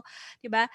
Medyo mahirap din naman para sa atin yon, pero lagi nating babalikan, we have criteria, no, we have criteria that we follow when we select certain types of materials, and we need to follow those, and we should be guided as well, not only by the standards that we follow but also by the vision, mission, and goals of our parent organization. Yun. Maraming salamat, Ma'am Leia. Yes, naalala ko yun. Madalas po natatanong sa inyo yan sa Oo. collection development. And I remember sometimes parang pag hindi mo kayang ma-attempt yung goals and visions ng organization mo, then look for another Oo, lipat ka organization, di ng ba? trabaho, 'di ba? Oo. Oo, yung tipong naglalaban minsan yung dibdib. Ano ba, susundin ko ba 'to, ganyan, pero hindi ka doon. So, medyo umalis ka na lang doon. Ay, kunyari hindi niyo narinig sa akin. But yes, that's right. No, so not totally neutral, but we're also supporting the Yes. mission and vision of our parent organization. Would you like to add some more, Ma'am Wina, Sir Eli? Ayun, tama naman yung sinabi ni Ma'am Rhea, no? We have a duty to, parang twofold yan, dun sa ating pinagsisilbihan na institution at dun sa ating mga kliyente. Siyempre, parang ano siya, balancing act. Okay, ibigay natin yung kailangan ng ating mga kliyente, pero siyempre, parang meron din tayong responsibility dun sa kung nasan tayo nakasituate na ano na institution. Yun. So balancing act ito. And yes, I would agree that it's a delicate balance. Ano, ang hirap nga rin na from so many perspectives and so many points of views, kailangan nating magbigay ng kumbaga as objective as we can. But going back to the sa latter part ng question, may binanggit na do we really stick to the truth and be neutral about things? I cite this concept in my LIS 10 class. There's a thing called truth relativism in philosophy, wherein ang fine-frame lang natin yung katotohanan in various perspectives or in various contexts, na wala naman talagang malinaw na katotohanan, kundi pinabase lang natin on what we see things, how we experience things. So it's quite difficult. It's very difficult for a collection development librarian and a public services librarian to handle these balancing acts. So kumbaga ano lang, sensitivity na rin lang siguro kung we must be sensitive with what our users need, and at the same time upholding our core values, our objectives as a library institution. Maraming salamat, Sir Eli. Oo nga, ang daming mga lessons from Floridi na bumabalik, no? Especially, naalala ko yung mga LS10 concepts from Sir Eli. We actually, biglang dumami yung mga questions. So now that we're talking about being neutral and truth when is talking about when discussing about information literacy. And I have a couple of questions here, but before I go there, I would like to address this question first kasi medyo laganap to ngayon in such a way kasi the question goes, nowadays seekers of truth against fake news are often branded as fake news themselves, or worse, branded as activist and red tagged. What are your thoughts about the politicization of truth and information literacy. So kapag daw tinedenounce nyo yung mga fake news, sometimes you may be red tagged in Facebook. So what are your thoughts regarding this? Uphold the truth always. I mean, kasi hodang ma-red tag ka, no? Parang ikaw naman kasi syempre naniniwala ka doon sa sinasabi mo at naniniwala ka na yun yung mga pinagbasehan mo ng paniniwala mo, 'di ba? Meron kasi just let them be. Ako, so, 'di ba? I don't mind kahit na ma-red tag. It's okay. Ang Ayun, oo nga ikli, no? naman. Parang ayoko nang masyadong mag-discuss Oo. pa, pero Yeah, I guess hindi na mm, kailangan i-explain pa po, no? As long as oo. you have a strong belief and you know kung ano yung pinaniniwalaan nyo. So I agree naman with Ma'am Rhea. Mhm. Maybe we can move on to more questions kasi medyo biglang dumami yung questions. Meron dito, very interesting, how indigenous knowledge affect information literacy. So nagkaroon na po ba kayo ng discussion about indigenous knowledge and information literacy?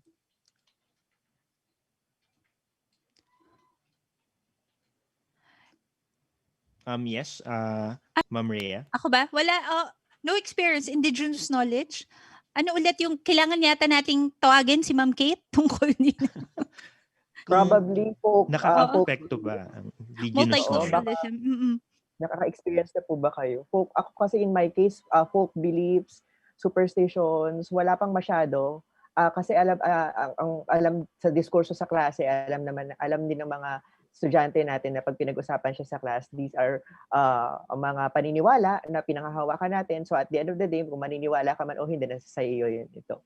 So in the way we handle indigenous knowledge like folk beliefs, mga naniniwala ba sa usog, sa sa Mm. etc. Sinasabi na pinag-uusapan natin ano yung phenomenon, saan nanggagaling yung paniniwala na yun. Tapos sa dulo, informed decision uli, parang nabanggit ni Ma'am Wai na ililid natin sila towards having that knowledge of saan ako, ano nga ba ang decision ko towards this indigenous knowledge that we have as a community. Should we preserve it, continue to uphold it, or i-keep lang natin while still believing or clinging to other belief systems? Yes. In fact, ako nga parang nakakatuwa yung mga naniniwala ka sa mga gano'n, 'no? Kasi parang sa'kin nai-enrich yung kultura mo 'pag meron kang mga gano'ng, myths and mga beliefs, 'di ba? Kunyari yung sa usog, 'di ba? Kasi siguro yung iba, they think that it's true 'cause they experienced it, 'di ba? And they can't explain it scientifically. So, just let them be, okay? Pero, explain mo rin sa kanila na may ganitong side, 'no, nung paniniwalang ito. So, at the end of the day, nasa sa'yo yun, maniniwala ka pa rin ba or hindi? Gano'n. Okay, Again, maraming present all, salamat po. Yes, Ma'am sorry. Waina. Ayun, again, present all sides nga tayo, no? So, yung mga practices na binabanggit kanina ni Sir Eli, pwedeng kunwari related sa mga traditional health practices, ganyan. So, meron tayong mga nakasanayan. Nadidiscuss din natin yan sa LIS 50, but not the, yung parang hindi naman sobrang, hindi yung sobrang in-depth, pero alam niyo yun, saan nag-originate yung mga ganitong klaseng practices, and then ano na yung, bakit kaya ganun? Bakit ganun? No? Yung ginagawa or yung paniniwala ng iba. Pero, I mean, respect dun sa paniniwala nila at sa mga practices nila while also showing them na, oy, there's another side to that, ganyan. So, kayo, ano yung gusto niyo, saan kayo nagsusubscribe? Since let me add that since indigenous knowledge is the ownership of the community, kumbaga sa kanila yung kaalaman na yun, nasa sa kanila din yon. They have the power to further cultivate ba? Iko-cultivate pa ba nila yung knowledge na yon or magsusupersede ng new knowledge na tingin nila makakatulong sa kanilang komunidad. So, they have the control naman kung sino yung may hawak, kung sino yung nagpa-practice ng indigenous knowledge na yun. Ayun, maraming salamat po. So what's important is that in the information literacy framework, pinapresent nyo yung lahat ng available perspective while also respecting the indigenous knowledge. Ayun, maraming salamat po. Another question here, medyo mabigat na naman, but the truth is a social construct and neutrality is a myth. What key ethical guidelines should librarians follow when amplifying or suppressing certain truths and narratives?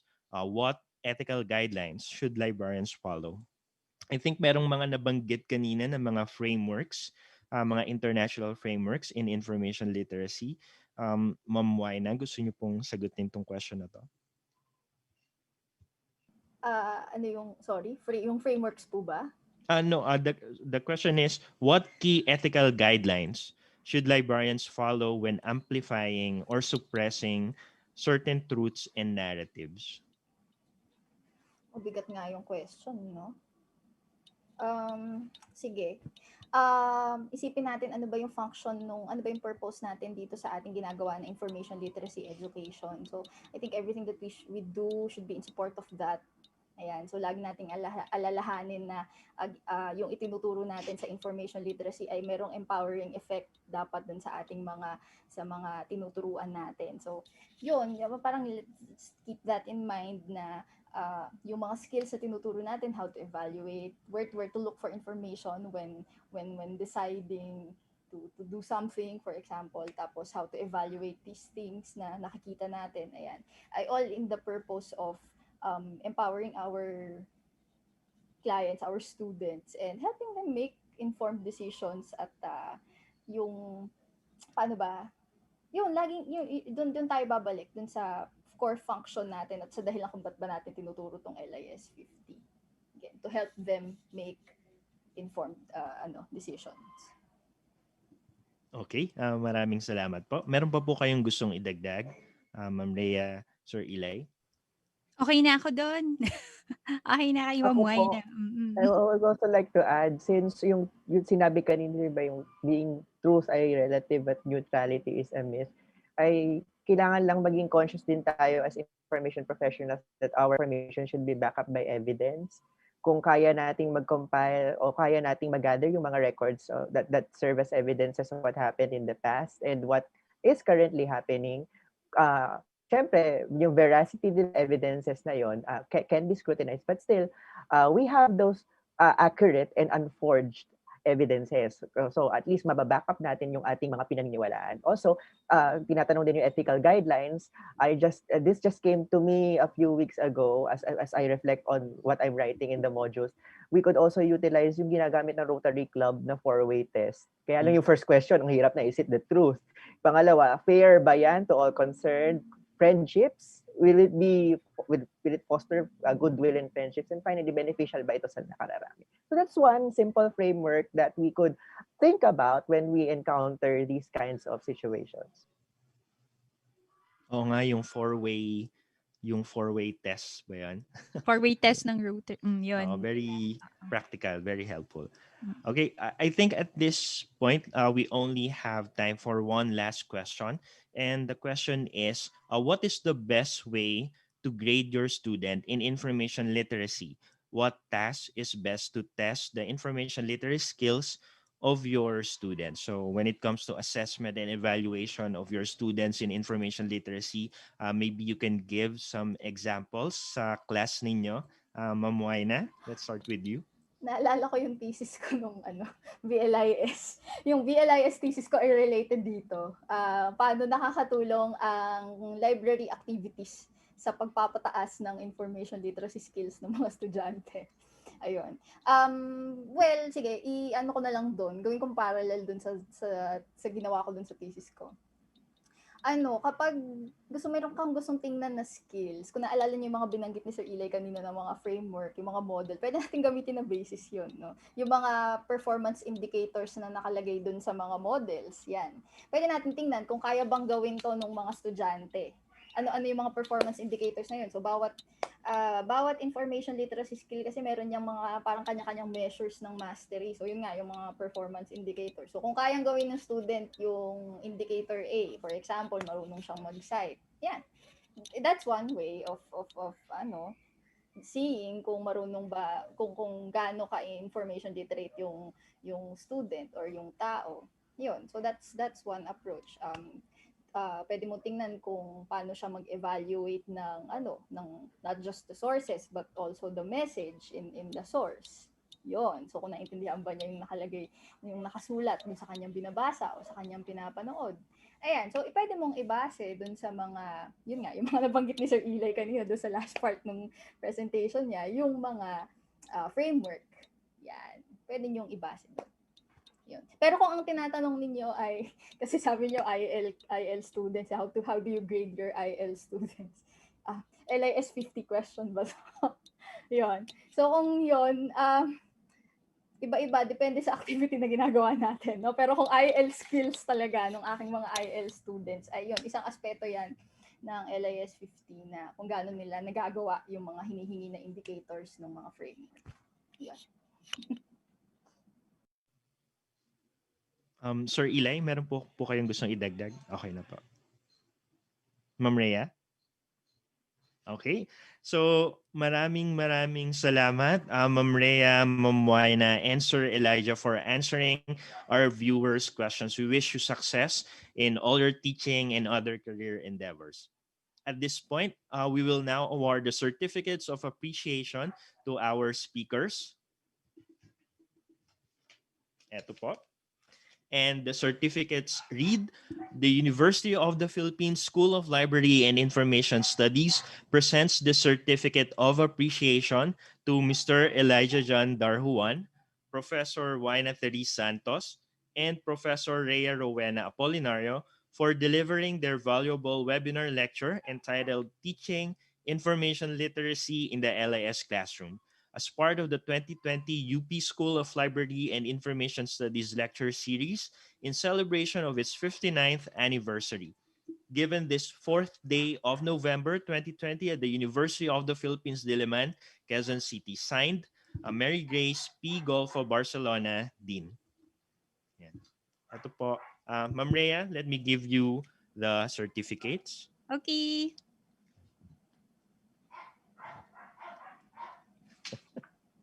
Thank you, PJ.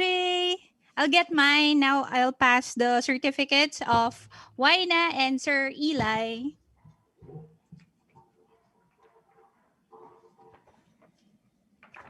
Thank you po. Ngayon, yung kay Sir Eli naman. Sir Eli.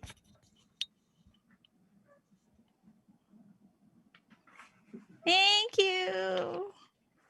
Ayun. Again, thank you very much, Ma'am Rhea, Ma'am Waina, and Sir Eli. Before we end, we would like to invite all of you, our SLIS students, faculty, and staff, librarians, and LIS educators to join us on November 18, that is Wednesday, at 9 a.m. for an international lecture on envisioning critical librarianship for the Philippines. Our speaker is Emily Drabinsky, an assistant professor and critical pedagogy librarian at the City University of New York. Emily Drabinsky's talk is entitled Classifying Difference: Critical Librarianship in a Global Context. This is in celebration of the 59th anniversary of UP-SLIS and the 30th Library and Information Services Month. It will be live streamed via the SLIS YouTube channel and the SLIS Facebook page. To all our viewers, thank you so much for joining us, and I hope you all had a meaningful takeaways from this webinar. Thank you too to our SLAS faculty for making this event possible. Special shout out to Professor Nathan Isip and Professor Mark Santos for handling the tech side of this event, and to Professor Johan Frederick Kabab for his work on the graphics and publicity material. Salamat po. Please don't forget to register using the link to be shown on your screen. So yung nakikita nyo po sa screen nyo ngayon. Please click on the link and answer the questions to receive your certificates. If you missed portions of this webinar, you may rewatch it as a Facebook video or check our YouTube channel at UPSLIS for updates on our upcoming activities. Please follow us at our official Facebook page, that is UPSLIS, or visit our website, that's slis.upd.edu.ph. Again, that's lis.upd.edu.ph. And that wraps up our November webinar. Please join us for Emily's lecture on the 18th and again on the first Wednesday of December for another installment in our Webinar Wednesday series. Our next feature is called Kain Tayo, exploring Filipino culture and food representations in local children's picture books. This will be delivered by our children and young adult literature expert, which is Rochelle Silverio. This is happening on December 2 at 2 p.m. Philippine Standard Time.